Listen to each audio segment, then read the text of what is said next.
Good afternoon, everyone, and welcome to Alpha Omega's V Foundation virtual tasting experience. My name is Barrett Spiegel, and I'm the virtual ambassador here with Alpha Omega, and I will be your moderator for our virtual tasting today.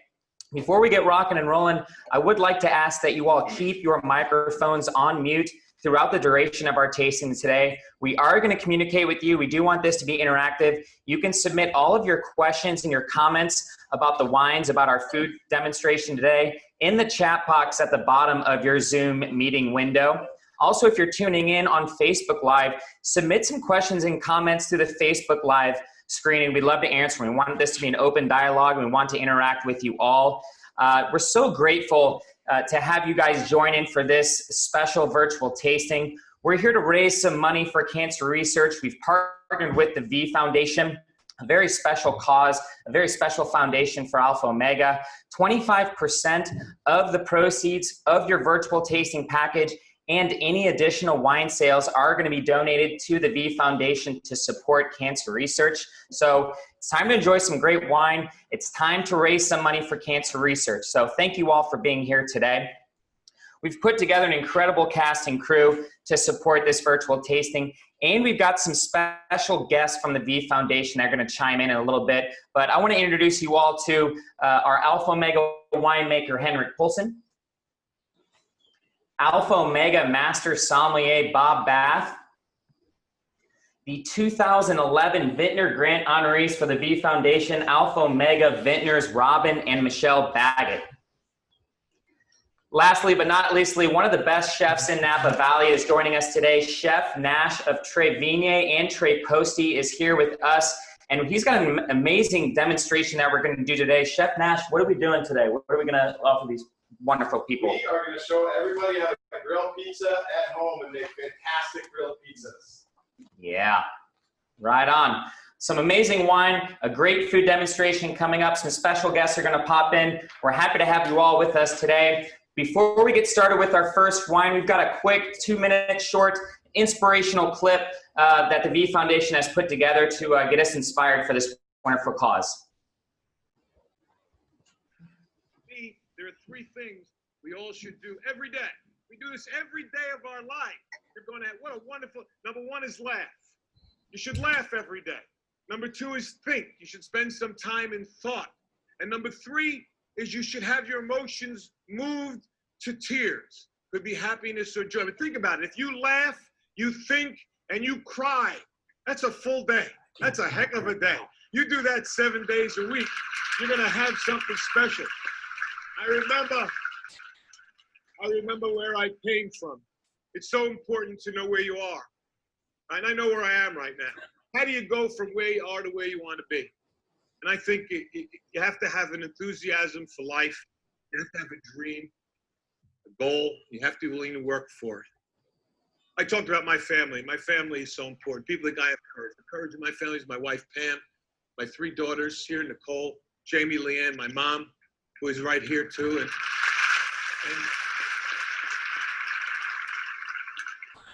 And that screen is flashing up there 30 seconds. Like I care about that screen right now, huh? I got tumors all over my body. I'm worried about some guy in the back going 30 seconds. Huh? You got a lot. Hey, phenomenal, buddy. You got a lot. One last thing, I urge all of you, to enjoy your life, the precious moments you have, to spend each day with some laughter and some thought, to get your emotions going, to be enthusiastic every day. And Ralph Waldo Emerson said, nothing great can be accomplished without enthusiasm, to keep your dreams alive in spite of problems, whatever you have, to really be able to work hard for your dreams to come true, become a reality. Now I look at where I am now, and I know what I want to do. I need your help. We need money for research. It may not save my life. It may save my children's lives. It may save someone you love. And it's very important. And ESPN has been so kind to support me in this endeavor and allow me to announce tonight that with ESPN's support, we are starting the Jimmy V Foundation for Cancer Research. And the motto is, don't give up, Don't ever give up. And that's what I'm going to try to do. Every minute that I have left, I will thank God for the day and the moment I have. And if you see me, smile and maybe give me a hug. Cancer can take away all my physical abilities. It cannot touch my mind, it cannot touch my heart, and it cannot touch my soul. And those three things are going to carry on forever. I thank you, and God bless you all.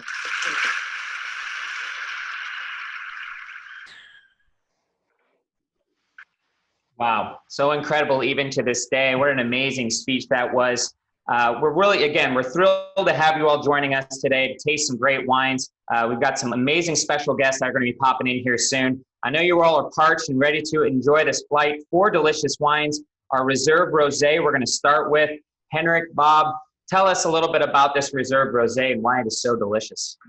Well, thanks, Barrett. And first of all, welcome, everyone. What a great cause today. And it's a beautiful day in the Napa Valley. And you can see that we already have our 4 wines poured out. We've got the Rosé in an all-purpose glass. We've got the Chardonnay in a Burgundian Chardonnay glass. And we've got both the Cabernet Sauvignon-based wines in Cabernet Bordeaux-style glasses. If you don't have your Chardonnay and your red wines open yet, make sure you've got those open. Make sure they're aerated a little bit. Maybe even if you haven't decanted those red wines, they'll taste even better as we enjoy them during the show today. But we're going to start with the Rosé. And the first thing I would say is make sure your Rosé is cold. It's really something that, again, this time of year, it's just so refreshing. There's Rosés out there, so many different styles now, and I'm so glad to see how popular it is. But for me, Rosé should be refreshing. We don't always think about it in terms of a food pairing. And I think rosés like this, rosés with structures, rosé with actually a little bit of backbone, really are wonderful with food. And today we're going to see it with pizza, as a matter of fact.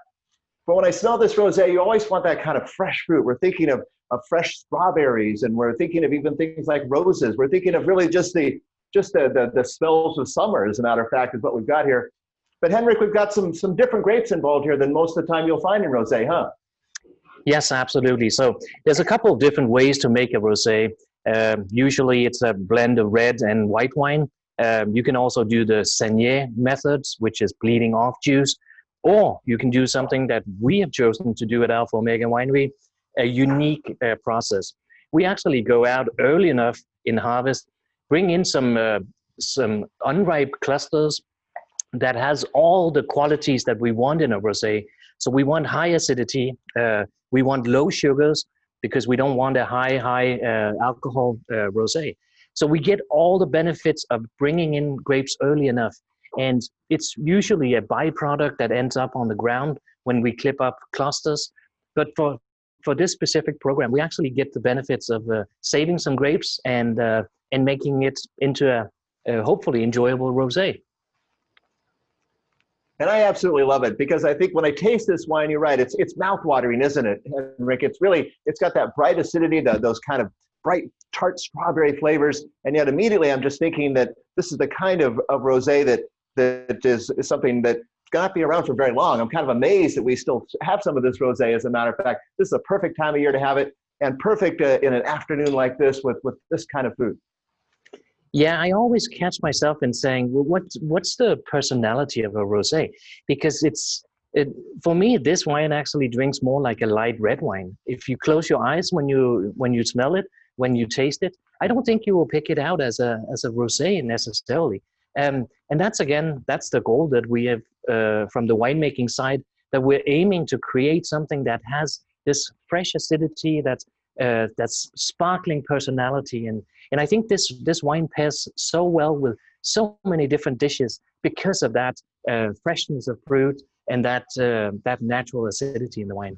Yeah, this is a dangerous wine, guys. I mean, let's be real. This is a chill it and kill it summer wine. This Reserve Rosé, it's absolutely phenomenal. We don't make a lot of this wine. We will have a really awesome case offer for you all after this tasting. But guys, I mean, I think you hit it spot on. Just a wine that you can drink anytime throughout the day. Huh? Yeah, and we're going to be talking a little bit about some pizza pairings with this too, right? Yeah, we are. And I think we need to pan over to Michelle and Chef Nash here, who are working on a pizza right now. Michelle and Chef Nash, how are things going back there? Things are fantastic. We're having a great time. I'm here with Amanda Schroeder from the V Foundation, and I wanted to introduce her to mine and Robin's favorite thing to do with friends and family, get together and build your own pizza. However you get your dough, if it's already made in the store, or a chef will tell you about variations of that. And then you just pick out your favorite ingredients. You can bring them, or you just let your hostess put them all out, and you create pizzas. And then you write your name on your pizza paddle. I always call it a BYOP, bring your own paddle.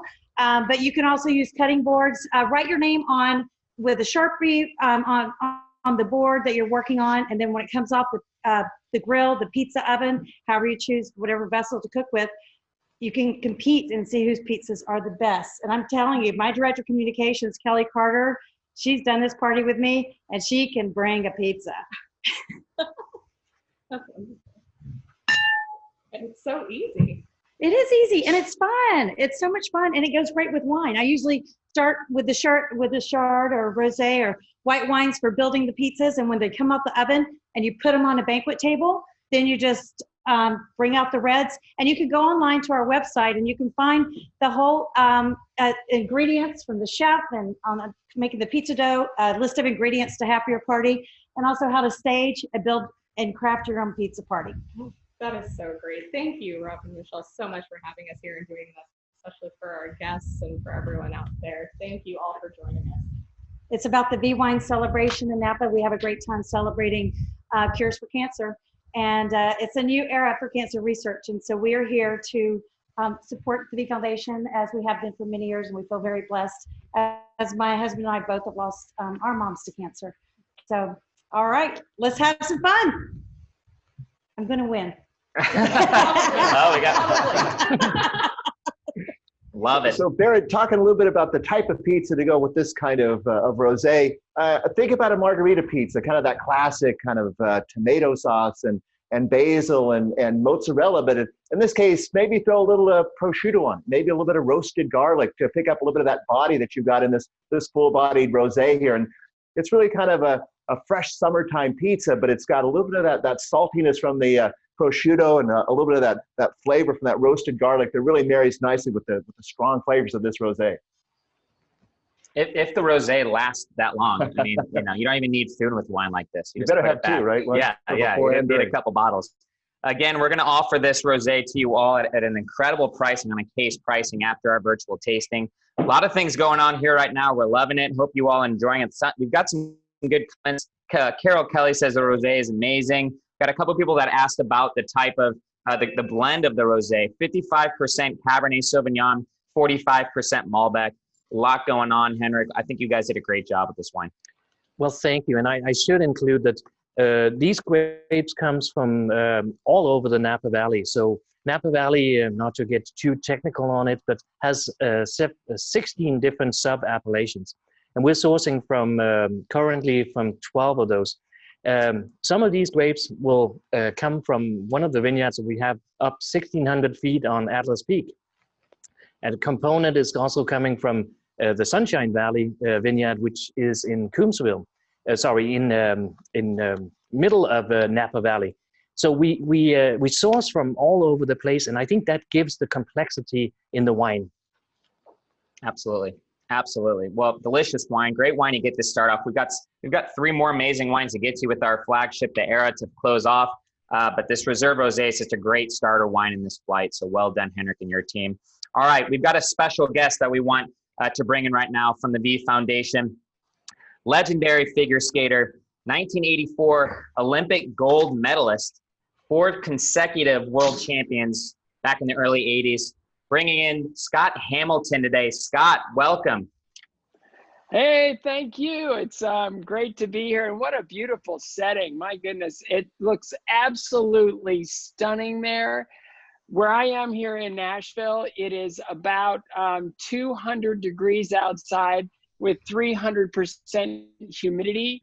So I just am so envious right now of everybody there, especially at Alpha Omega, because I've been there, and I was there last year, as a matter of fact, for the V Foundation Wine Celebration. We popped in and I said hello to my friends, Robin and Michelle Baggett, the owners, who are right there in the center.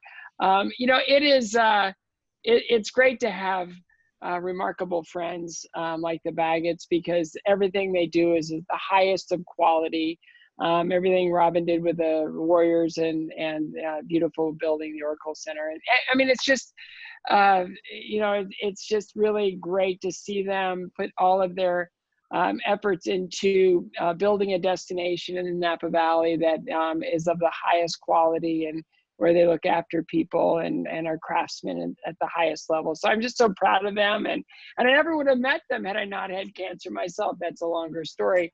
And I lost my mother to cancer as well. So we have that in common. So much has happened this year for us. I have my CARES Foundation. We partner with the V Foundation, everything. You can see my Victory Over Cancer, my Thriver Award from Robin Roberts. That was another V Foundation thing. We love the V Foundation. Their science is, it's first rate. They're really doing a lot of great things. They're asking the right questions. They're working with a lot of different foundations like mine. So I'm really proud of the work they're doing and the promise of the next miracle. You know, you look at everything we're going through right now with COVID-19, and the loss of life has been extraordinary. You know, it's been, as of this morning, 137,864 deaths. This year for cancer, there'll be 606,520 deaths estimated. So we've got work to do, important work to do, but we can't do it alone. We need everybody to participate and to celebrate life in this way by having a wine tasting and having just this quality and this amazing experience. Is just a spectacular way to bring people together, common cause, and to right the ship on cancer treatment options and survivability. Another thing we did this year, a shameless plug, I think you've got one right there on the desk there, is we did a children's book called Fritzy Finds a Hat. And it's basically based on my mom and my story with her, how she told us she had cancer, and basically allowed us to participate in her journey and in this really gentle tale. It's a wonderful way to talk to your kids about cancer. It's a beautiful book, and Fritzy has a problem. He needs to find the perfect hat for his mom, who's probably going to lose her hair because she's going through cancer treatment. And so he has to find the perfect hat. It's about problem solving, which is what we're all here to do. And it's a gentle way and a soft place to land for your children if you need to talk to them about cancer. Again, you know, we're doing everything virtual these days. You know, I didn't have to get on a plane to be in Napa today. I'm telling you, I really want to be there. But it's about the, you know, the upcoming events, not just this one. This one's great, but the V Foundation, their wine celebrations on August 8th.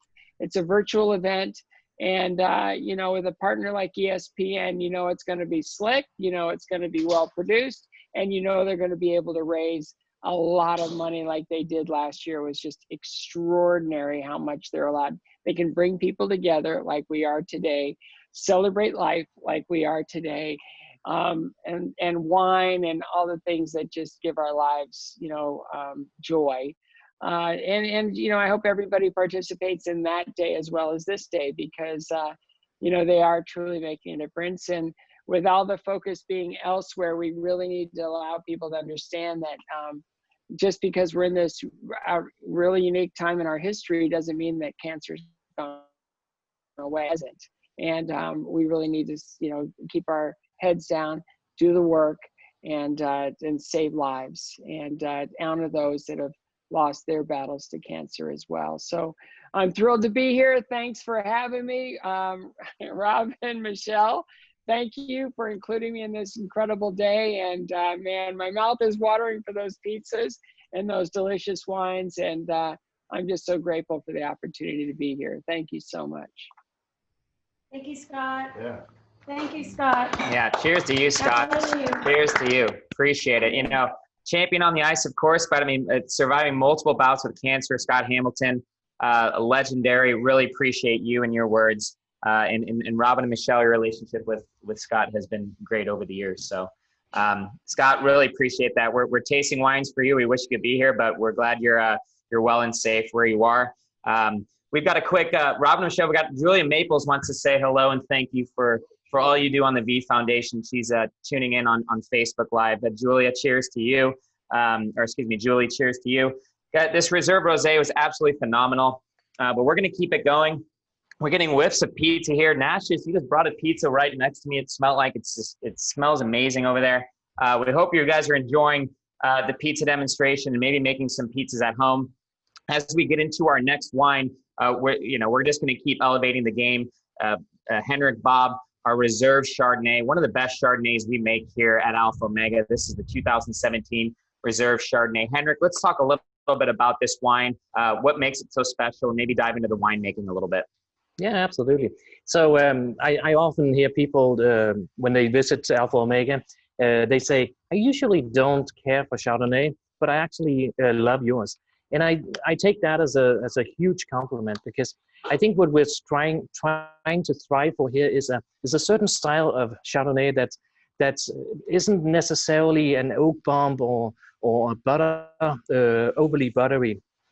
As you probably can hear on my accent, I'm not from around, so I was brought up with some of the better Burgundies and some crisp wines, and that has that freshness. And for the same reason, when I stepped back into the winemaking role here at Alpha Omega, we decided we want to source grapes from colder climates, and they're actually amazingly available in Napa, because despite the size of Napa Valley, it's roughly 30 miles from south to north, you actually have a lot of different growing regions where you have colder climate sites. So the secret a little bit behind our Chardonnay, I would like to say, is that we source from these colder climates. We also have a component, a little bit of a secret insider for us here. It's a single vineyard up on Mount Vida, 1,600 feet elevation.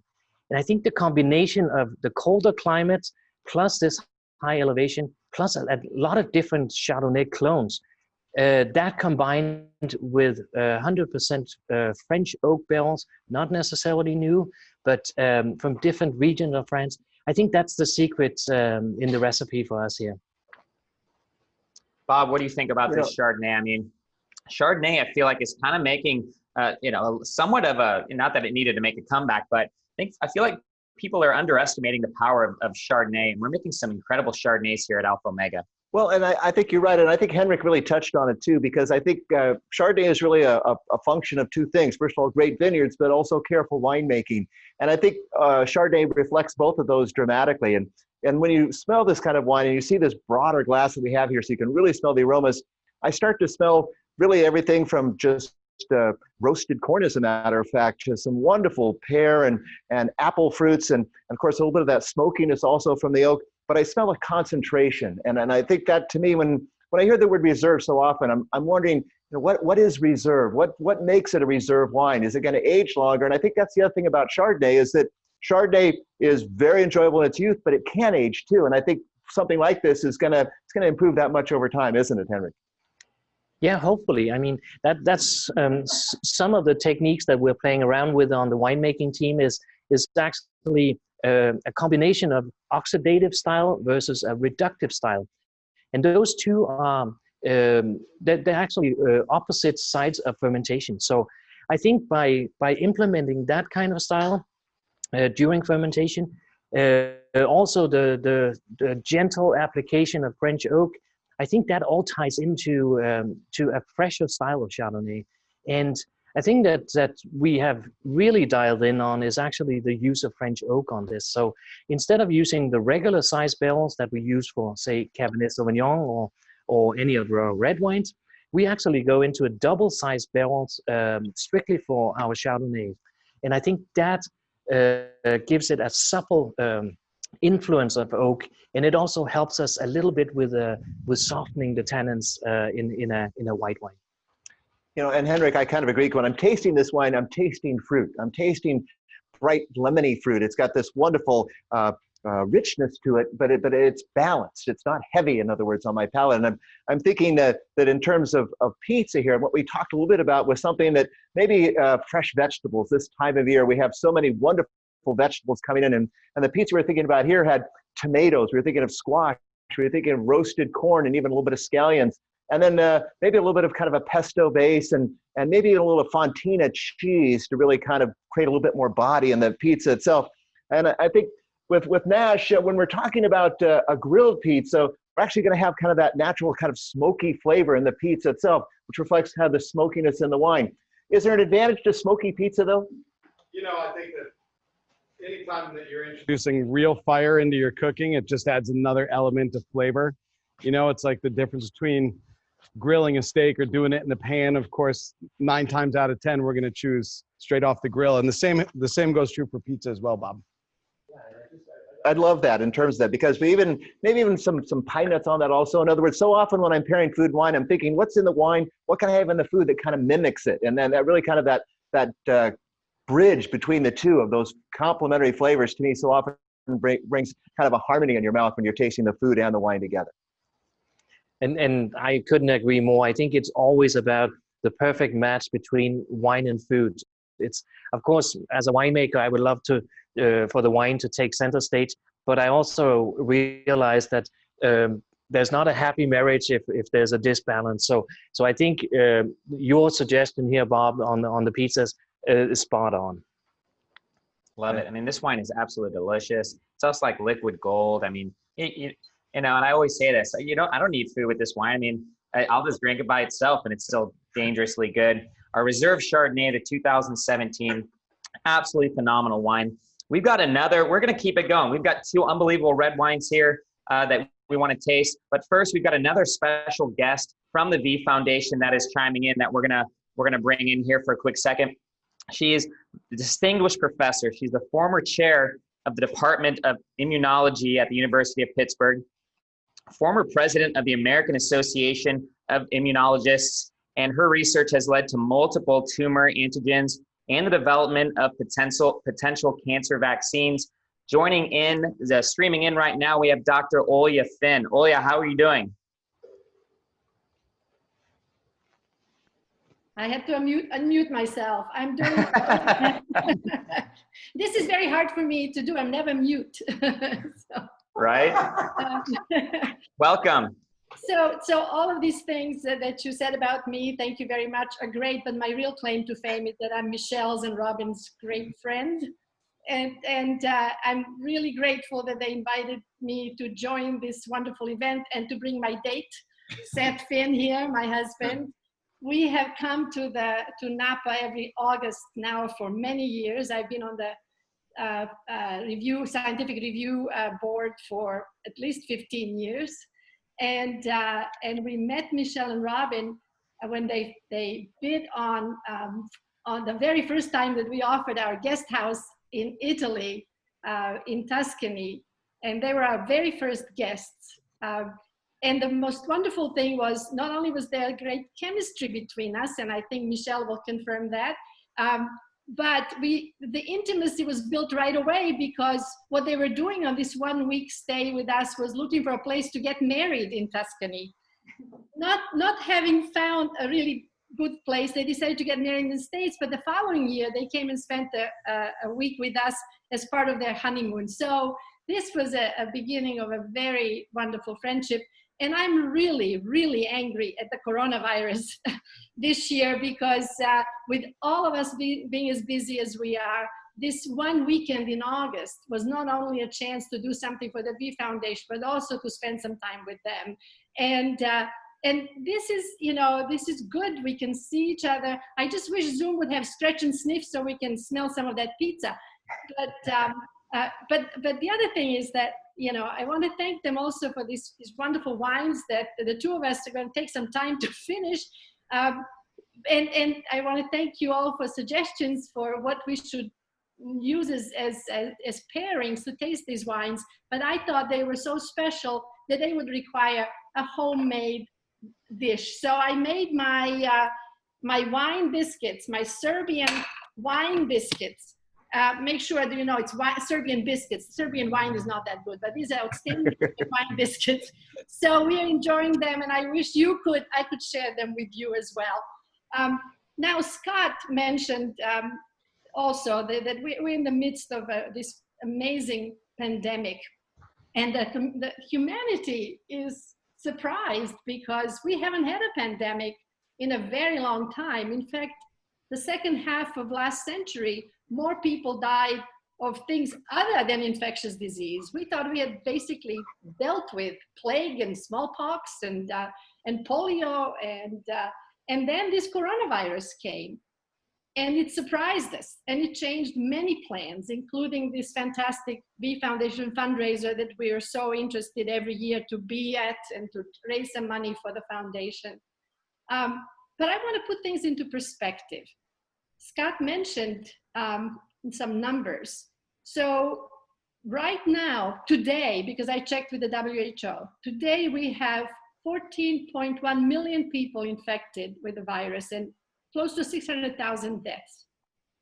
But today, in 2019, actually, which is the fact that I can check on today's date, we had 18.1 million people diagnosed with cancer. And in 2000, 9.6 million people died of cancer.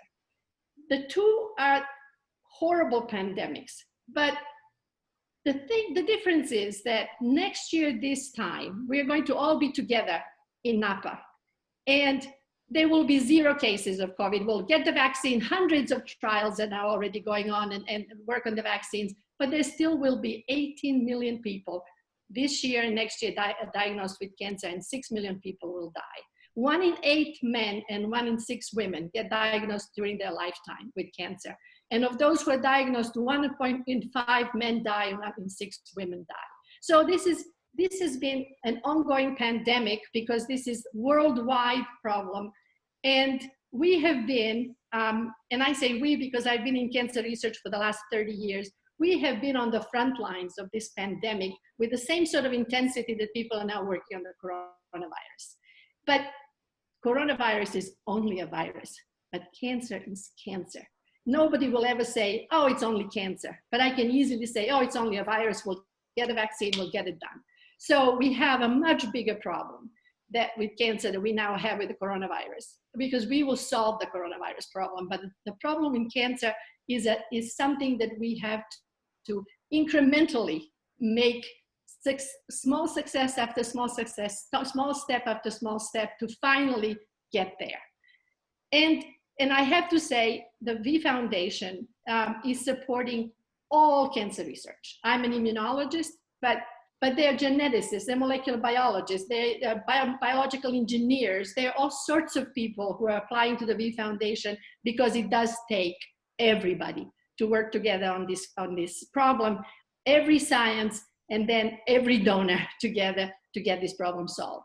This year, however, as you may know, because many of you are, supporters of the V Foundation for a long time now, but you may know that we have multiple types of grants. And so over the year, we support multiple types of grants at multiple levels of research. But this year we decided, and that's in part due to the coronavirus and the pandemic, that we should support the scholars, our youngest and most promising minds in cancer research. So when Saturday, the 8th of August comes and we have this virtual auction, and then we also have the seminar, Answers for Cancer, that we so look forward to every year, to meeting with people, to answering questions, to showing them how much success has happened the year before due to their donations. You will be hearing from some of our most talented young people, and everything that we raise, all the money that we raise, including from this wonderful wine tasting, is going to go to the young people. At this point, they are most hurt by the pandemic. There were some slowdowns. Young people have children who couldn't go to school. They couldn't make much progress in their work, especially young women scientists. So we need to give them a really good boost this year. So more than any other year, we have already met as a review committee. We reviewed close to 75 grant applications. We have at least 30 that are absolutely amazing. And so we are hoping that we can support all of them with the money that we raised this summer and that, you know, and for the rest of the year. So thank you all very much for being here. Thank you, Michelle and Robin, for organizing this and for giving us a chance to all get together on this, in this wonderful, with this wonderful goal. And we will, I am sure we will see each other this time next year. Love it. Cheers to you, Olya. Thank you so much. Cheers. Thanks for chiming in. Love you, Seth. Thank you guys so much for being here. And Love you guys. Cheering up over this pizza. Yes, cheers to you, and thank you for everything you've done to raise awareness and to research cancer. And again, I just want to remind everyone joining in, we're raising money for cancer research with this virtual tasting today. 25% of the proceeds from our virtual tasting today are going to be donated to the V Foundation. So I think that's a great trade-off. Let's buy some wine, let's enjoy some wine, stock up for the year, and support a great cause. Cheers to you, Dr. Olya. Really appreciate it. Before we move on to our red, we've got a quick question about the Reserve Chardonnay. One of our Air Elite members, John Klein, Henrik, who wants to know how long the Chardonnay can be cellared. John, I say drink it now and then buy more, but we'll talk to Henrik. Henrik, what do you think on ageability of the Reserve Chard? Well, I've had the great privilege of tasting back vintages of Alpha Omega Chardonnays, and recently the 2006 and 2008 vintages still showing beautifully. Of course, we are sold out, but I think the sweet spot for our Chardonnays is probably somewhere around 5 to 6 years in, and the longevity of the wines is, I'm guessing here, but I'm thinking these wines will show beautifully even with 10 or 15 years of age. Yeah, the issue is we don't have a lot of this left. I mean, our library vintages sell out. We don't make a lot of this wine, especially the Reserve Chardonnay. So you want to stock up on a wine like this because it's just not going to be around that much longer. John, cheers to you. Thank you for being with us. Real quick, we've got a question on here from Patrick Pip. Michelle, Patrick wants to know what the origin of Alpha Omega is. And I think that's a great thing for us to touch on. Obviously, we focus on world-class wines from some of the best vineyards in Napa, but the story of Alpha Omega, it includes wines, it includes family, and it also includes philanthropy. Can you tell us a little bit about how Alpha Omega came to be? Well, my husband's started the Tolosa winery, named after the Mission de Tolosa, named after the Saints of Toulouse, France. And I told him nobody can pronounce it, no one understands what Tolosa means, but it's a beautiful name, it's a beautiful story. And as we were moving to Napa and we were discussing in the car, he said, our world's the letter A. And I'm like, all right, I've got this. So I only had the A in the alphabet to work with. And as I went through many different words and terms, and you think about a saturated market with a lot of 4 generations with great family last names, and we're nobody moving up to Napa. And so I found Alpha and Omega. And I thought, well, everybody has some brand familiarity with Alpha and Omega. It means something whether you're a Christian or you studied Greek alphabet or you were in the fraternity, Alpha and Omega. And I took the and out of it because I was at the top of the search engine with just Alpha Omega. So Alpha and Omega for me is the beginning of the end. You know, Robin and I are faith-based, and so for us that was the leading determination of Alpha and Omega, the all divine, from beginning to end. So we put that into our culture of our business, that everything that we do is a trinity. It's our people, it's our place, and it's our product. And we promised ourselves and we promised our team that we would always do everything beautiful from start to finish. And that's all divine. Love it. Love it. And we're very great question, Patrick. Thank you for asking that. You know, we've got some members of Alpha Omega tuning in this virtual tasting. We have some supporters of the V Foundation here. So we welcome any and all questions about our wines and about Alpha Omega Winery. And just to kind of let you all know that this back scene is real. I know it's absolutely beautiful.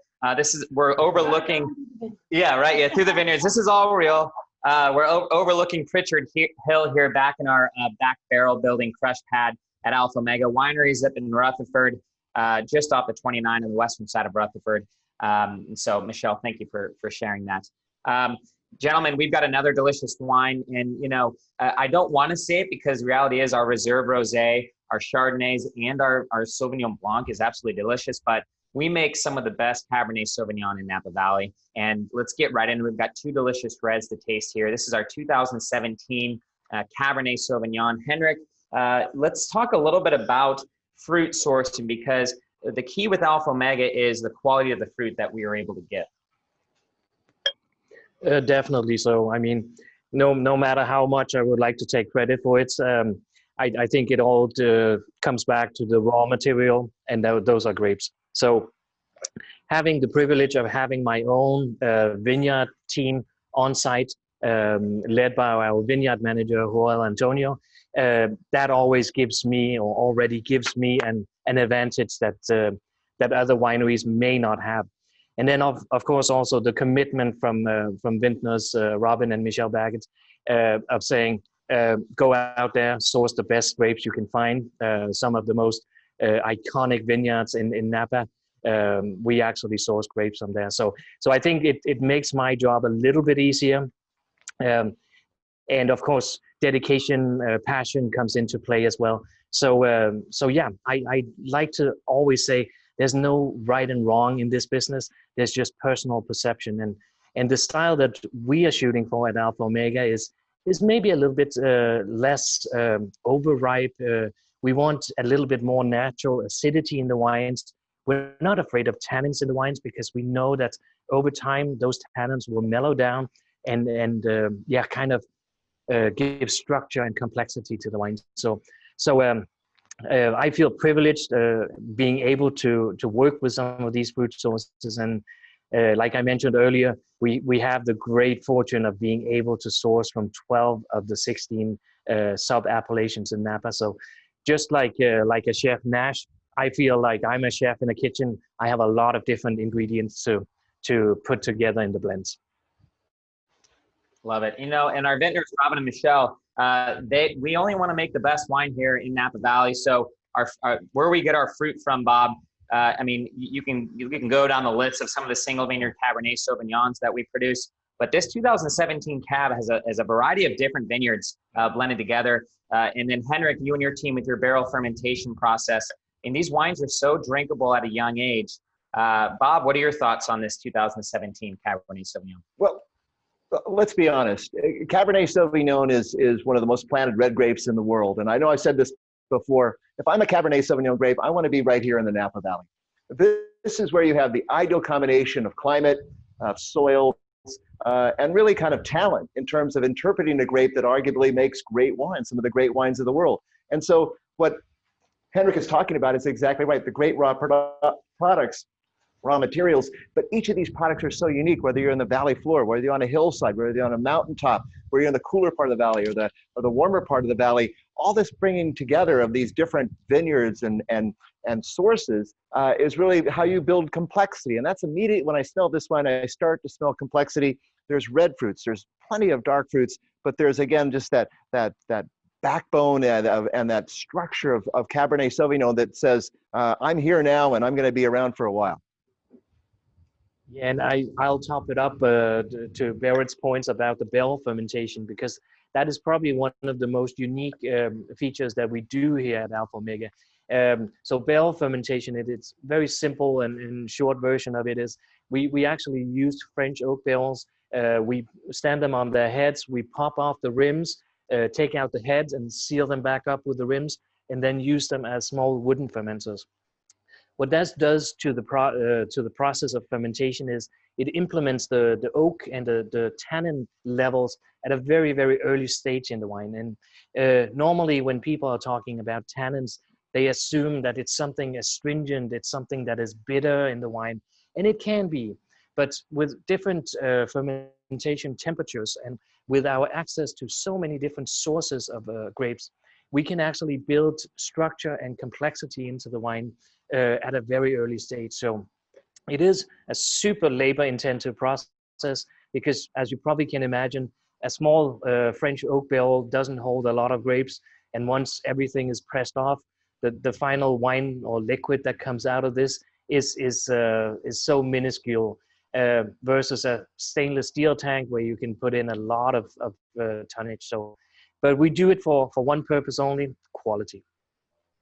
Absolutely. And I'm just, with what's going on behind us here with the pizza making going on, Bob, I mean, as far as food pairings on our 2017 Cabernet Sauvignon, I'm sure you've got a lot of ideas that are flowing in your head right now. How is this going to pair with this pizza? Well, this pizza is kind of a tribute to Robin, as a matter of fact. Actually, I think we got the Barbecue Brothers back there, as a matter of fact. I know, Nash, you're a fan of barbecue also. And really, we tried to keep it fairly straightforward, just in terms of really the barbecued pork, but we've got some grilled onions. We've got some wonderful kind of grilled plums here also that are all on top of a roasted garlic butter base, and then just a little bit of Parmesan cheese. But Robin, how's it looking back there? It's looking good. I mean, I really, when this idea of doing the pizza the way we're doing it today, I was really excited because, you know, we have a really nice pizza oven here on property. I think we got about 10 to 15,000 into it, and we've used it 4 times. And the reason is it takes forever to get a fire up to speed. In fact, I have a friend in Pebble Beach that spent $50,000 on his pizza oven. He's used it 3 times. So a lot of times pizza ovens just don't work. And then the other thing you can do is you can have a gas-fired one. Kalamazoo makes one where it's kind of instant gratification. You turn it on, and it does have heat at both directions. But everybody's got a gas grill, and that's what I thought was so nice. And to have Chef Nash here to tell us how you do it on a gas grill. That's what the most important thing about this today. You know, if you look it up on the internet, you'll see 100 different videos of how to grill pizza on a gas grill. But for me, I think, you know, I'm a crust guy. I think crispy crust is paramount in every pizza right there. So basically what I did here was I stretched out my pizza dough. You can use a rolling pin if you want to use a rolling pin. I do mine by hand though, because it's not my first pizza. And so I've got the gas grill right now. It's about 500 degrees. And so what I do is I take this pizza paddle. If you don't have a pizza paddle, you can use a cutting board, or you can use the back of a sheet tray. And I dusted it with a little bit of semolina flour or cornmeal so it moves around on there. And then basically what I do is I go straight directly on here. And so this grill is clean, and it's had a little bit of oil on there, and that's it. But the pizza crust is just as is. And so what I do is I slide it on there, and you could see that grill is super hot underneath it, and it's going to cook the bottom of the pizza. I close it up so it bakes a little bit. After about 2 minutes, what I get is something that looks like this. The bottom of the pizza has been grilled, but the top of the pizza is still raw, obviously. So what we do then when we build our pizzas is we put the pizza this direction on the paddle, and we put all the toppings on here, starting with the sauce, then the cheese, then all the toppings like you can see they did. Wait, Nash, sauce first? Yes. Oh. Okay, don't worry. Noted. No. It's TV. We'll fix it. Yeah, we'll fix it. We'll fix it. Don't worry. Okay. I got your back. Don't worry. Thanks, buddy. But you can see on the top of Robin's pizza here, he's got those grill marks on there. And that's because actually what he's done there is he's topped this part of the pizza. And then when I put the pizza back on the grill, I'm going to slide the raw side of the crust onto the grill. And you can see this one, it's been cooking for a couple minutes here right now. And you can see the bottom of the crust starts to cook as well. And so we get a nice crispy crust on that pizza on the bottom and on the top. If you can get a little shot of the bottom of that pizza, you can see it's crispy. You can see the grill marks on there as well. And so that's basically 1, 2, 3 on how to grill a pizza. Well, you don't have to spend $15,000 on a pizza oven that takes 10 hours to get it up to temperature. Nash knows, he's a pro. He has all the pieces, but it's how long does it take you to get it? I mean, it takes a while to get up to temperature in a real pizza oven. Yeah, it takes, you know, I usually light them the day ahead of time. Okay. At my pizzeria, you know, ours runs 7 days a week, you know, 12 hours a day. So we don't have to worry about it. But this is a kind of a cool technique because, yes, you can turn your grill on and come out 30 minutes later and make pizza, where if you do that in a wood-fired oven, you have some weak pizza. You know, Nash, I had a quick question for you, too, about pizza dough, too. Obviously, it looked like you made your own dough. What do you think about pre-made versus making your own dough? So for me personally, I'm not just saying this because I own a pizzeria. I would go to my local pizzeria. I'd find somebody that you think makes great pizza dough or makes great pizza. And I'd say, how much for a couple dough balls? if you are adventurous and you want to start making your own pizza, you can check out the Alpha Omega page, and there'll be a link there to my pizza dough recipe. However, I really think that there are people like me who have dedicated the majority of their adult lives perfecting pizza dough. So why try to reinvent the wheel on that? Go to somebody like myself and you know, buy great pizza dough from your local pizzeria. That would be my take on it. Love it. Well, and I, you know, I would like to say in regards to the build your own pizza party, we have friends that make their own dough, and we also have friends that do exactly what Chef Nash said, and they bring the pizza pretty much just like this in a box, but not cooked. Also, Whole Foods has gluten-free pizza. They have the cornmeal pizzas. I'm not trying to promote any brand, but you can go to your specialty market and get the pizza dough. So bring it ready for the party, because you don't want to slow the party down and you want your pizza to be perfect. And I also recommend having one person or two people who know what they're doing to cook the pizzas, because they'll be drinking wine, and next thing you know, they've forgotten about your pizza with your name on it, and it's on fire in the grill. Love it, love it. Speaking of putting names, we got to introduce our COO here, Jeff Knowles. You know, I hate, and the guy that really holds everything together, and I hate to say it, Jeff, but you know, I mean, you forgot the sauce, huh? Well, I didn't forget the sauce. It's on there. So I know Nash. He likes to beat me in golf pretty frequently. So I gave him a little bit of a curveball here because I know he can handle it. So they gave me the most challenging pizza to make, I think, intentionally. And because you were describing the You're an expert at solving challenging issues, though. I just kept adding ingredients. This is going to be a deep dish barbecue pizza, and the sauce is really incorporated throughout the entire thing. So I'm feeling good about it. I know Nash can fix it. I even made sure the sauce ran over on one side so it would flare up to give you a little challenge. Stick a little bit, Exactly. So, yeah, he's got this. I like that. He always cleans up after. There's been some battles between you two guys on the golf course, hasn't there? I can tell. Yeah, no, definitely. He has most of my money in his But pocket. tomorrow they're partners against my banker and myself. We're in trouble. We're in big trouble for sure. I want updates on that. And, you know, the pizzas are smelling amazing. Thank you guys for putting those together.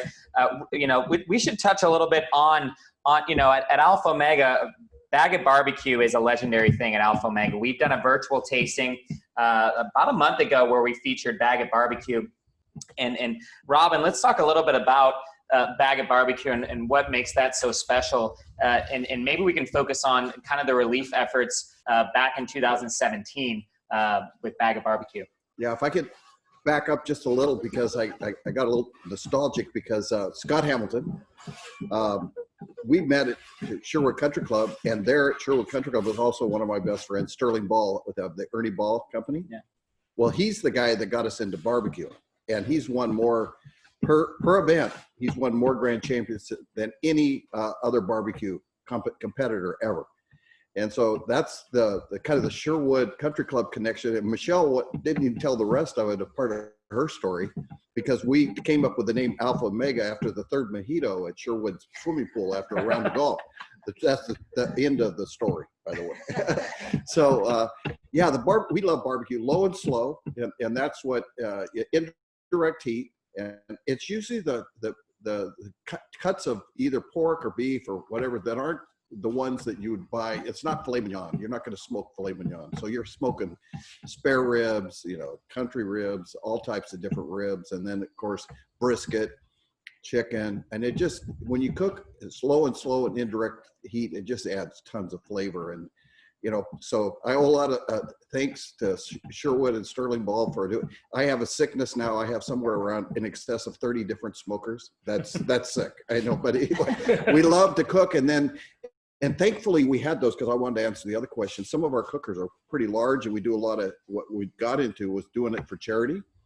And so when the fires hit, we did something like at the first set of fires in 17, I think 35,000 meals for first responders. And then the fire, the next year, we did about almost the same, close to something like, we got close to 65,000 meals that we put together. We were able to just cook a lot of food with all the smokers we had, and it was great that we could participate and do something to help.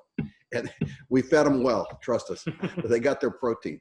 I do have to add something. I know Robin loves barbecue, but early on, I think maybe 2011, when we were Vintner Grant recipients, we decided to have a barbecue cook-off with other barbecue vintners. And so that's become a tradition at the V Foundation for Cancer Research. And Robin, thank you. And thank you for our barbecue team that comes to the V Foundation every year when we do the symposium in the morning, which will happen this year on August the 8th.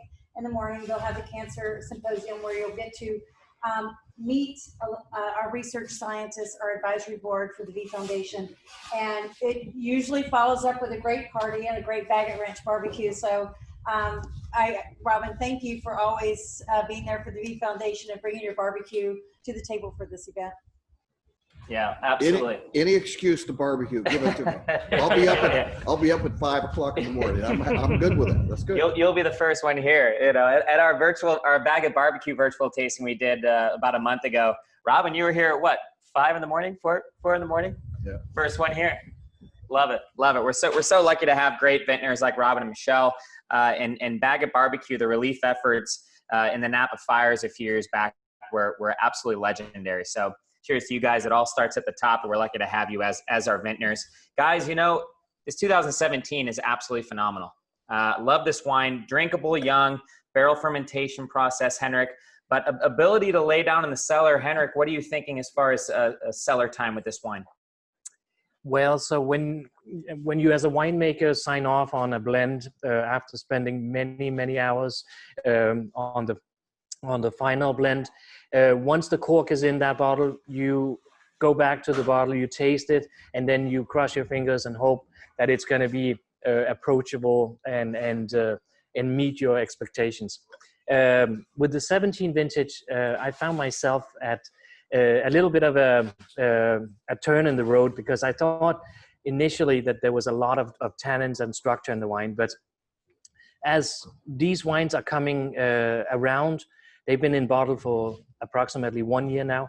I've actually found a sweetness, a softness to them that makes me even more excited than when we blended them. To answer your question, Barrett, ageability on this, I wish this wine is showing as beautiful as the V Foundation at age 27. Wow. Wow. Love it. We got a question here that popped in. Just quick question, Chef Nash, temperature on the grill for grilling pizzas? It's all the way to the max right now. So the grill, it's maxed out. So it's about 550. Keep in mind, every time you're using any piece of cooking equipment, whether it's a grill or an oven, every time you open the door, for every 5 seconds, you lose 100 degrees when that door's open. So what I try to do here is when that pizza goes in there, I try to not spend too much time with the door open. There's a saying says, if you're looking, you ain't cooking. Right? So that goes for barbecue, that goes for grilling too. So you got to get that pizza in there. You got to trust that you're doing the right thing and keep it nice and hot at 500. Love it. Awesome. Thank you. I think I'm looking too much at home. I need to just let it go on my grill. Appreciate that, Chef Nash. 2017 Cabernet Sauvignon, absolutely phenomenal wine. We've got another wine to close out our flagship wine, the era. It is a new era of cancer research. Before we go over to our flagship wine, we have another special guest that is chiming in from the V Foundation. And really excited to introduce a Super Bowl champion, 2-time Pro Bowler, and a distinguished broadcaster and football analyst for ESPN for 20 years. And at the end of that Jimmy V speech at the ESPYs that we started off our virtual tasting with, there were 3 men that helped Jim Valvano get off the stage as he was so ill at the end of that amazing and memorable speech. Dick Vitale, guys, Coach K, and our next guest here, Joe Theismann, is tuning in. We are so grateful to have you, Joe. How are you? I'm good, thank you. It's great to catch up with you on such a wonderful occasion. And I'm sitting here very jealous because I do not have my Alpha Omega wine sitting in front of me yet, but I will get to mine later tonight. Love it, love it. We'll send you some wine to follow up for that, Joe. Joe, thanks again. Let's talk a little bit about the relationship that you guys have, Robin and Michelle, obviously with with both Scott Hamilton, Dr. Olia, and now with Joe Theismann. Well, I'm glad to be part of Joe because he's a winner, man. And Thank Joe, you, Robin. this is I got to go through your book quickly. I loved it. It's 160 pages, right around there. You're my hero, man. I don't want that 600 or 800 page book. And we have a lot in common because you call yourself an overachiever, but I clearly was. I didn't have much athletic talent, but we have two baseball players sitting here. We both played for Augie Garrido at Cal Poly, and if anybody said he was never that good, but overachiever and try, you end up kind of succeeding. And you were one of those, and yeah, what a great career you had. Thank you. Thank you. It's an interesting thing when people use the term. I think people describe people like yourself and others. They call us quote unquote overachievers, but in our mind, all we're trying to do is move forward and do the things that we love. And that's the big thing. That was the big thing about Jimmy. I mean, being able to spend that night. As a matter of fact, I have right here in my possession, as you can see, I keep this. This is the speech that Jimmy gave that night. And I keep the speech with me all the time. It stays in my notes when I do presentations. And when I have a day when things aren't really going the way I want, I just sit down and I read it. And it's an inspiration to me. And as a matter of fact, I mentioned it in the book. The book really are stories. It's a business book with football stories about it. And also it talks about the ways we can get through in our lives. But that night with Jim, so many people have come up to me and said, was that you helping Jimmy Valvano off the stage? And it was one of the most proud moments of my life. In the football arena, in the world of sports, I've been very blessed. In the world of broadcasting, I've been very blessed in different stages to be acknowledged in. But I never felt more humbled nor proud to be able to help Jim off the stage. And as you watch that speech, you would never believe there was anything wrong with him. His humor, his insight, his passion, his love, it was all Jimmy Valvano.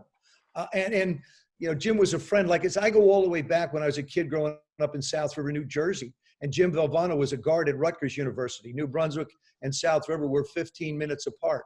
So I knew him way back when, I guess you could say, before he ever got into coaching, before he ever did the amazing things that he's done. And the tip of the spear that he has been for us. And I think one thing that people have to understand is the Jim Valvano, the V Foundation, was the beginning of something. But the only way something can have a true effect is to be able to have it continue. And that's what we're doing right now. And it can't be done without money. It can't be done without funding the research. We have to be able to provide the doctors, the scientists, with the ability to be able to go out and create the one thing or two things or three things, whatever it might be, to be able to cure cancer. Cure cancer, that to me is so, it resonates. It's so unbelievable to be able to say that. And I believe we will. We make more and more strides, but you have to have the resources. And that's what the V Foundation is all about, providing resources, a chance to be able to do something special.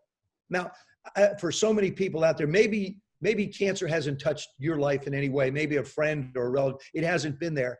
But wouldn't it be great to know that you're contributing to an insurance policy, that if something did happen, there would be a way for us to be able to deal with it and treat it. And so that night remains to me one of the greatest nights of my life. And, like I say, I think of Jimmy often. And when I get down, he's the man that I turn to in his speech and what he says. There's everything there. There's the laughter, there's the thought, there's the tears, there's everything we experience in our lives. Jim captured it so well on that particular night on that stage. Absolutely. And while I was, me personally, I was very young during that speech, but, I remember watching it over and over again and continuing to watch it and to see you up there and helping Jim Valvano off the stage was a very inspiring moment. So thank you, Joe. We really, really appreciate it. How to be a champion every day. I'm gonna have to get that. Oh, it's a good one. Hey, Joe, I didn't mention it, but here it is right there. Just happen to have one. This is a great book. He talks a lot. Yeah. He talks a lot about teamwork and. But hey, Joe, we're both 49ers. And I don't mean 49er football team. That's the year we were born. Yes, yes. Well, from 70 one 49er to another.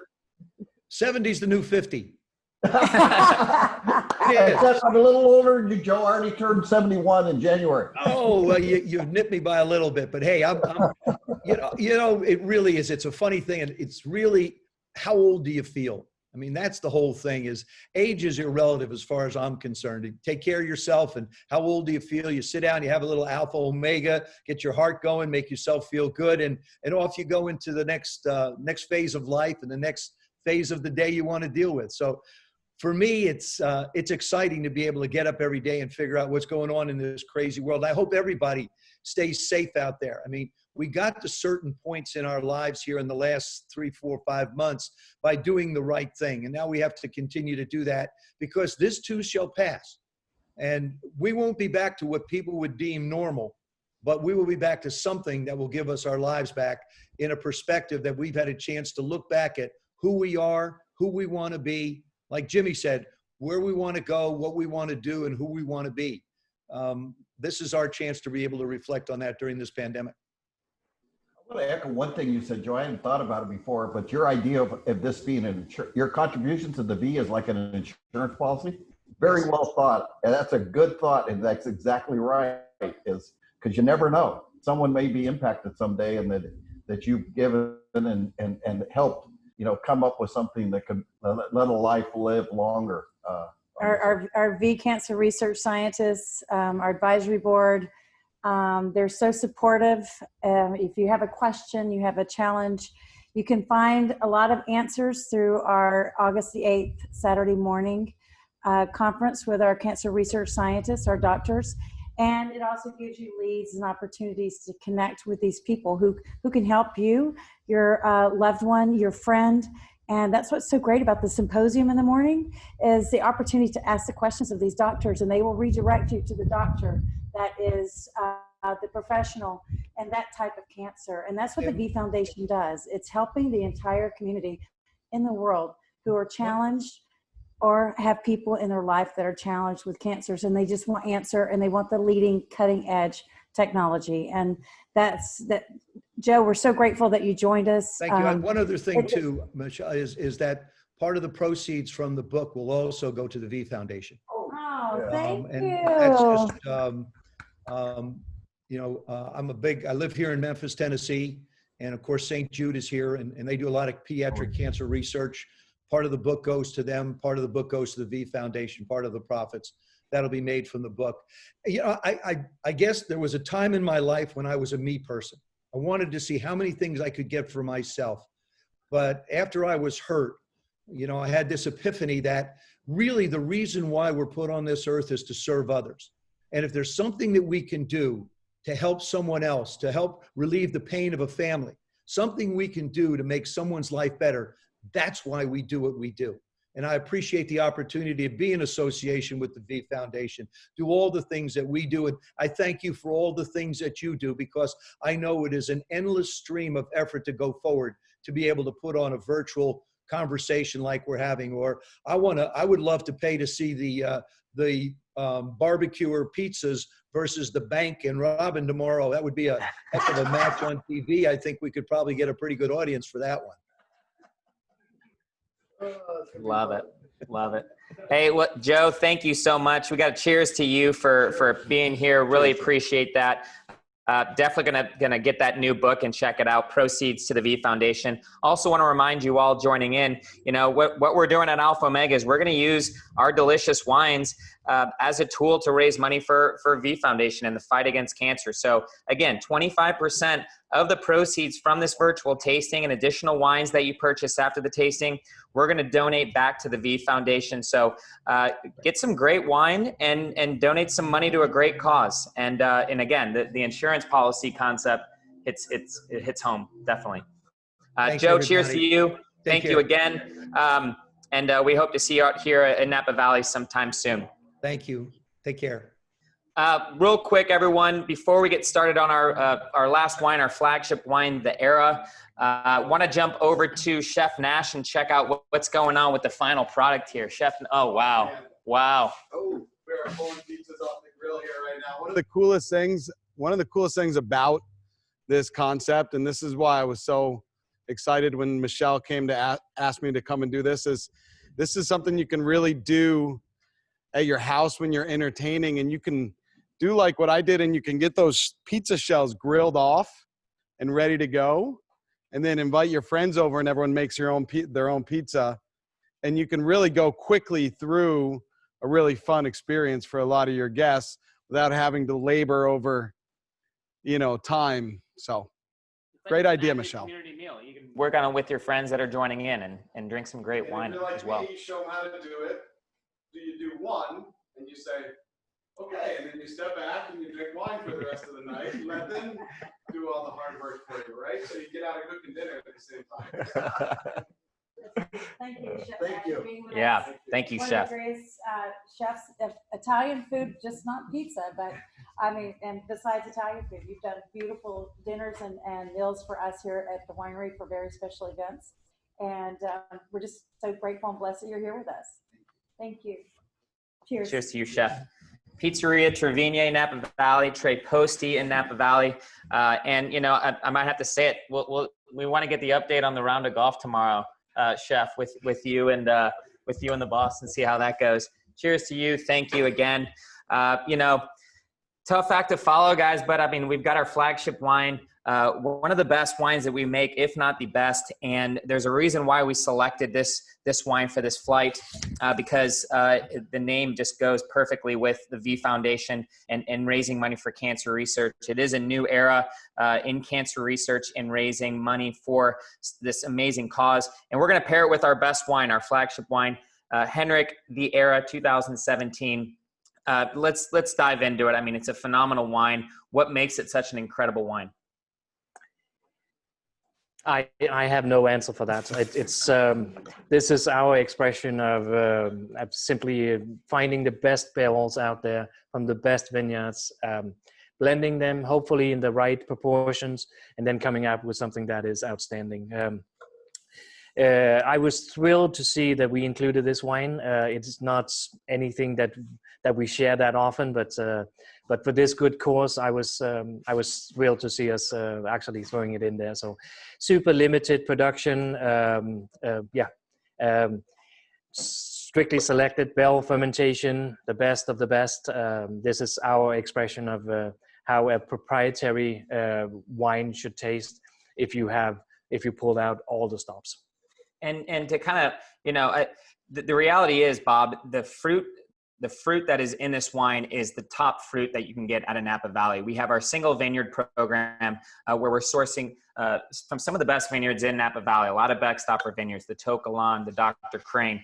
And then we're also mixing in some of these smaller vineyards in Napa Valley that we are controlling, the Thomas Vineyard up on the Rutherford Hills. The secret vineyard you were alluding to earlier, I'm just going to tell everyone, it's the Drew Vineyard on top of Mount Veeder. Absolutely phenomenal vineyard, a small vineyard that we're putting a lot of love in the vineyard and the winemaking. And I mean, Bob, when you have this many incredible vineyards in one wine, I mean, you get so many different layers of flavors, don't you? Yeah, I really do, Barrett. And I think maybe Jimmy V might have said it best, because he was talking about how to live life in terms of laughing every day and crying every day and thinking every day. And when I think of great wine does all three of those things to me. I've laughed when I've had great wine. I've cried when I've had great wine. But great wine makes me think. And when I smell a wine like this, I want to smell it. I want to smell it before I have it. I'm not in any rush. I'm enjoying the complexities of it. And really that to me can only be the product of not only great winemaking, but also great fruit sources. And I like to think of this wine as really kind of the ultimate expression of the vintage, because it really is really the all-stars, literally with more kind of sports analogies here. This is really kind of the very best of that particular vintage. So to me, it truly represents the vintage, but it truly represents these Bordeaux varieties. And I think that's the beauty of it, is that you really have a chance to see something that is going to be truly unique every year, even though it still has basically the essence of the Napa Valley. I like that. This is the all-star team. Well said. This has all of the best vineyards in Napa Valley. And when you put them all together, you're going to have this incredible team. And Robin and Michelle, the Era, it has been a wine that you two came up with first year at coming up here and starting Alpha Omega in 2006. From where it started out to where it is now, what do you guys think about this flagship wine? It just gets better and better, doesn't it?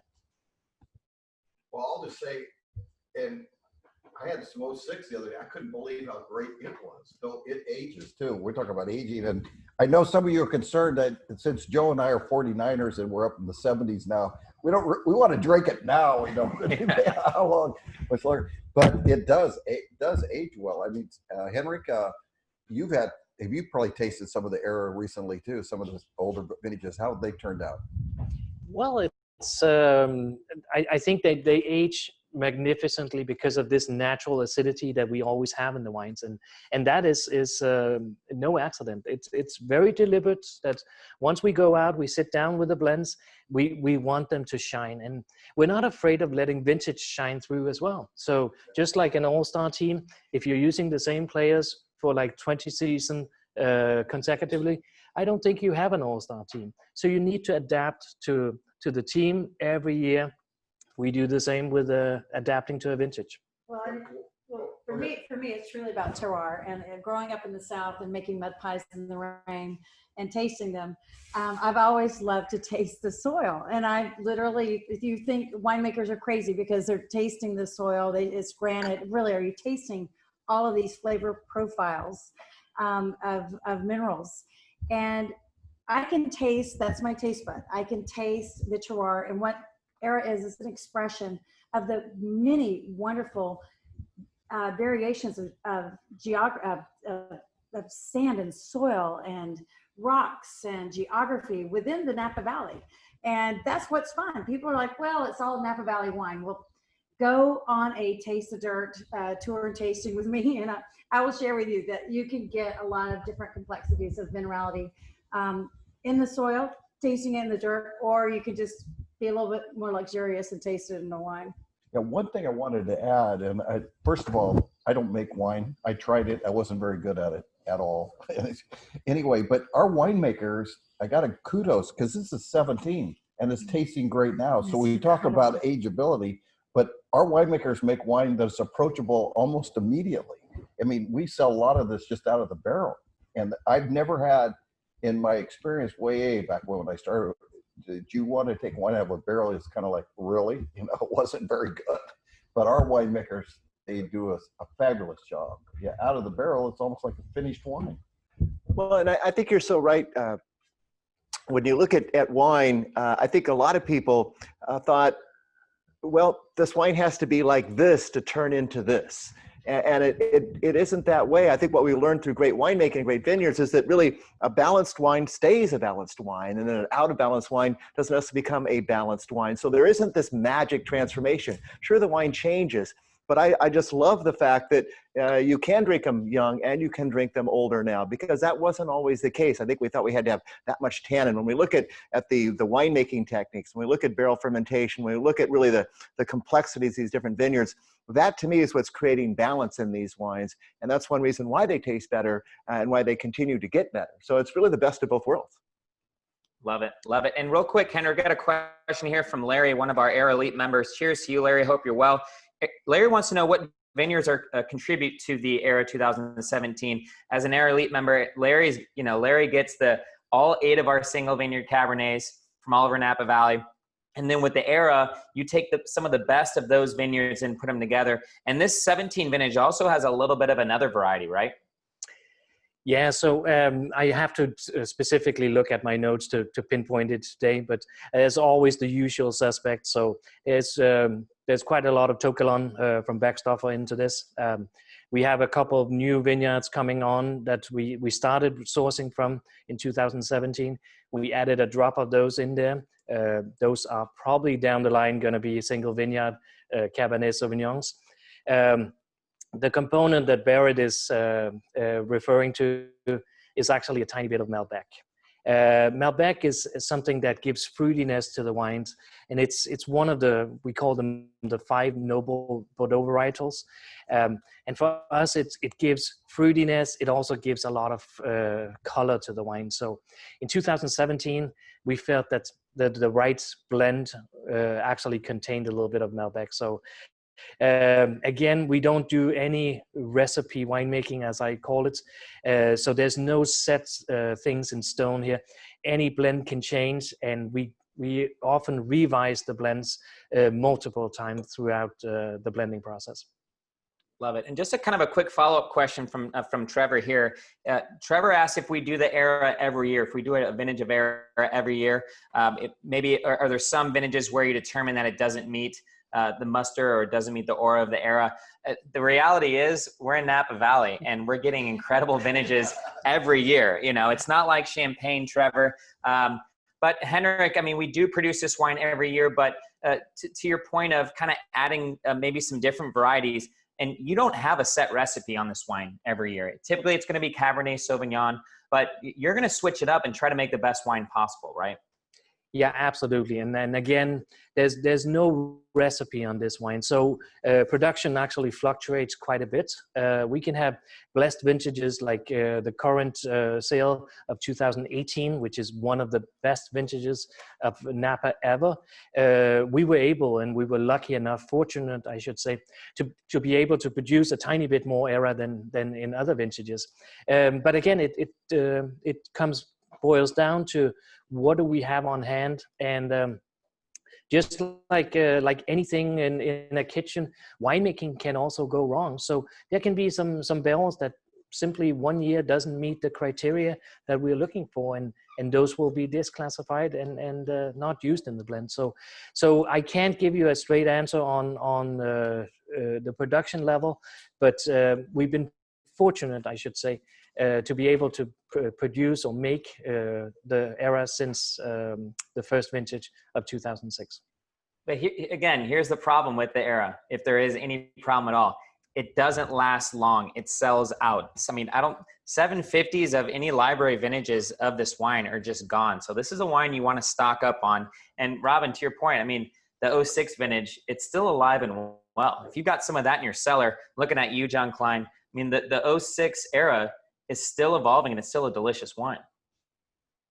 So another fantastic wine, a great wine to throw into this flight.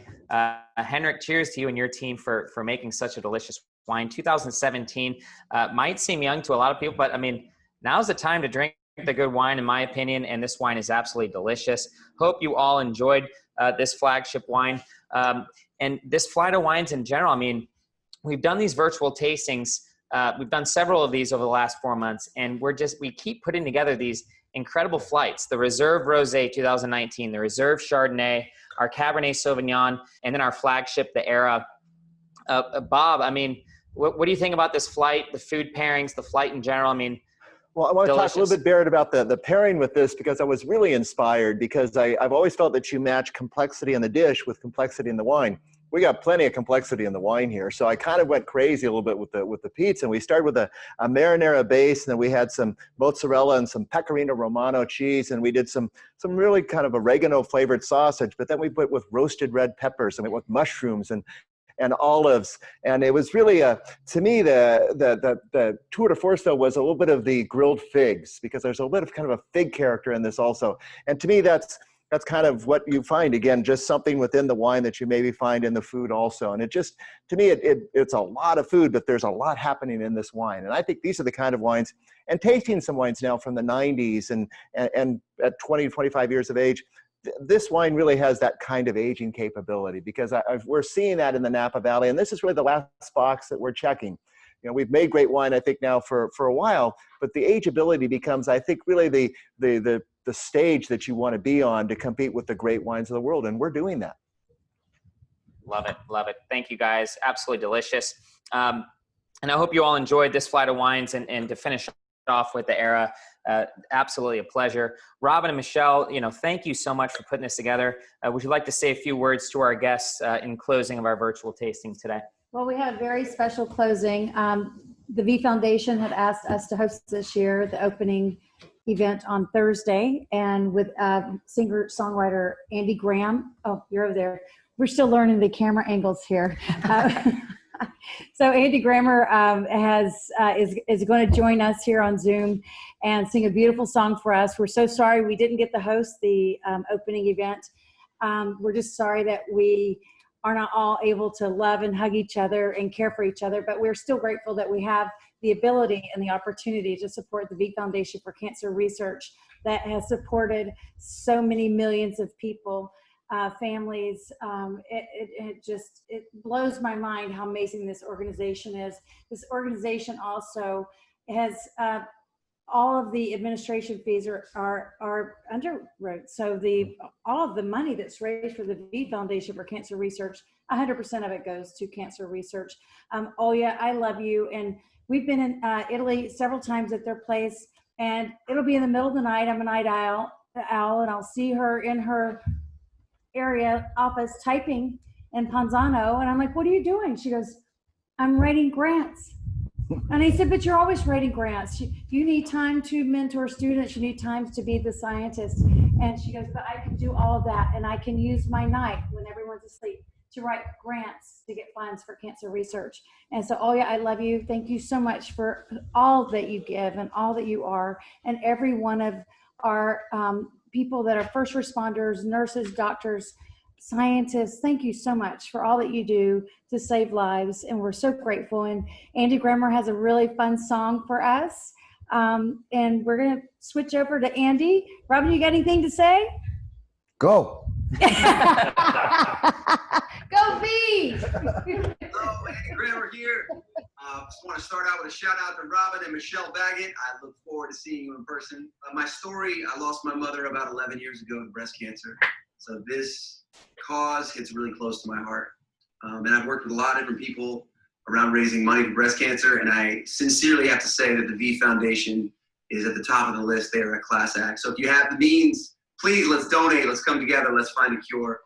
I'm going to sing a song about overcoming adversity and arriving at it, arriving at your goals. So as a group, let's do this thing. Let's end cancer, especially breast cancer. It's called Good to Be Alive. Whoa! Yeah, yeah. See, I've been grinding so long, been trying this shit for years. And I got nothing to show, just climbing this rope right here, right. And if there's a man upstairs, he can bring me rain. But I've been sending up prayers, something's changed. I think I finally found my hallelujah.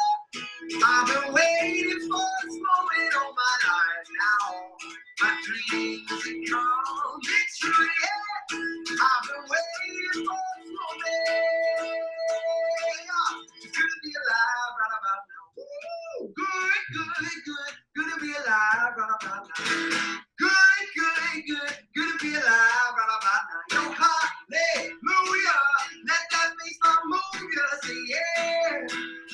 Yo, good to be alive right about now. Good to be alive right about now. Yo, hallelujah. Let that baseline move you. Say yeah. Yo, good to be alive right about now. Woo-hoo. Love you all. Right on, right on. That was awesome. Nice. Love it. Thank you, Andy. And thank you all for joining us for this tasting. Robin's getting some more era. I mean, when it drinks that well, more is more. It's good to be alive. We just really appreciate you all joining us today. I hope you enjoyed the experience. And again, we just want to remind you all, we're donating 25%. Wait, Tio. Joe inspired me with the insurance policy. Oh. Let's go 50. It's easier to divide by 2. You want to go 50? Let's go 50. Wow. Yeah, easier yes. I can't divide by 20. That's too complicated. 25 I need a calculator. You want to go 50? Yeah, divide by 2. So half the proceeds. Wow. Everything. Yeah. Wow. Wow. Wow. Thank you, Joe. You inspired me. Insurance policy. Insurance policy. I love it. That's amazing. That just came out of nowhere. 50% of our proceeds for our tasting, for everything you purchase in our tasting packages today are going to go to V Foundation. You know what that means? That means you need to buy twice as much wine, right? That was the thought. So now they can afford more. Yeah, exactly. And you might run out. You're sheltered in place. You need a lot of wine. Exactly. Yeah. So hey, 50% off of our wines and we'll 50% of the proceeds are going to go to the V Foundation. Time to stock up on the cellars right now, it looks like. So what we're going to do is we're going to follow up with you all on an email. We're going to send you guys an email, and then we're going to reach out to you after the tasting and get you stocked up with some of our delicious wines from our tasting and any of our additional wines. If you're in our wine club or you're Air Elite members with us and you're familiar with our wines, sounds like it's time to stock up. 50% of the proceeds are going to be donated to the V Foundation. Unbelievable. We're going to follow up with an email. Thank you all for joining us. Again, it is a new era for cancer research right now. The V Foundation for partnering with us in this amazing tasting. You know, Robin and Michelle, what you two have done over the years in supporting the V Foundation. Got to give a cheers to you two. I mean, it all starts at the top. 2011 Vintner Grant honorees, and you continue to be philanthropists and to support such a great cause. Thank you both. Thank you, really appreciate it. Thank you, Henrik. Yeah, Thank cheers to you all guys. Our team, our Chef set design Nash, team. cheers to Chef. Thank Chef, you, Amanda. Thank you, Yep, Chef. looks like we got some pizza Thank to you, eat Jeff. back there. Don't give up. Don't ever. Hey, give up. don't give up. Don't ever give up. And we're going to reach out to you. Thank you all for joining. We're going to continue to do these virtual tastings every month, so we hope we can catch you on one of our next virtual tastings. But again, it was a pleasure. In the spirit of Jimmy V, again, don't give up. Don't ever give up. And 50% of the proceeds to the V Foundation. Time to buy some wine, everyone. We hope to see you guys again soon. Thank you again. Everyone, cheers to you all for doing this. Really appreciate it. And everyone take care, be safe, and drink some really good wine. Buy really good wine, too. Cheers. Cheers, Cheers, always. Robin.